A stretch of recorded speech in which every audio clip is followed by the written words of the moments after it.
இந்த கிறிஸ்டியன் வேர்ல்டுல ஒரு யூனிட்டி வருவதற்கு நம்ம புரிந்து கொள்ள வேண்டிய விஷயம் என்னன்னா, அவுட்ராக்ஷனை வச்சு நீங்க என்ன பண்ண கூடாது, நிர்ணயிச்சிட கூடாது. அந்த அவுட்ராக்ஷனை நீங்க சரியா பயன்படுத்தி கொள்வீர் சொன்ன ஆபத்தையே, நமக்கு விரோதமா வரக்கூடிய கண்ணி ஆபத்து. என் சத்துருக்களுக்கு முன்பாக எனக்கு ஒரு பந்தி ஆயத்தப்படுத்தி என் தலை எண்ணியால் சத்துரு யாரு வந்து என்ன பண்ணுவான், ரொம்ப நல்லா இருக்கிறடா சொல்லுவான், உன்னை பகைப்பான், உனக்கு விரோதமா நிற்பான், மல்லு கட்டுவான், நீ அழியணும்னு நினைப்பான், நீ நல்லா இருக்கக்கூடாது நினைப்பான். அவனுக்கு முன்னாடியே ஒரு பந்தி ஆயத்தப்படுத்துகிற தேவன் நம்முடைய தேவன், தலை எண்ணெயால் அபிஷேகம் பண்ணுகிற தேவன் நம்முடைய தேவன்.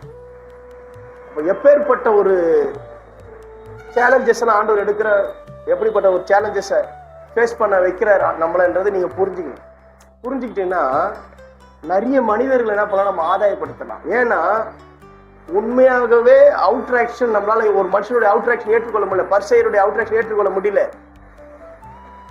ஆனா அவங்கள நம்மளால நேசிக்க முடியும். அல்லேலூயா, அல்லேலூயா.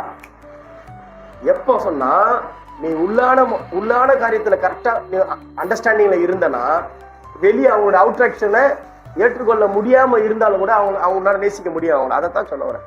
இயேசுவால ஏற்றுக்கொள்ள முடியல, பரிசேயருடைய சுயநீதியை ஏற்றுக்கொள்ள முடியல, ஆனா அவங்கள நேசிச்சார். காரணம் என்னன்னா அவருடைய உள்ளான அவருடைய அந்த பிதாவுக்கு அவருக்கு இருந்த ஐக்கியம் கரெக்டா இருந்தது. அப்ப கிறிஸ்தவம் என்பது என்னன்னா எல்லாருக்கும் எல்லாம், எல்லாருக்கும் எல்லாம். 8 வாசிக்கலாம். 1 கொரிந்தியர் 1:15-28 வாசி. 1 கொரிந்தியர் 15-28 முடிச்சிடும். கிறிஸ்தவம் என்பது எல்லாருக்கும் எல்லாம் என்பதை நம்ம புரிஞ்சு கொண்டாதான் எல்லாரும் நேசிக்க முடியும். அது அன்பின் அடையாளம்.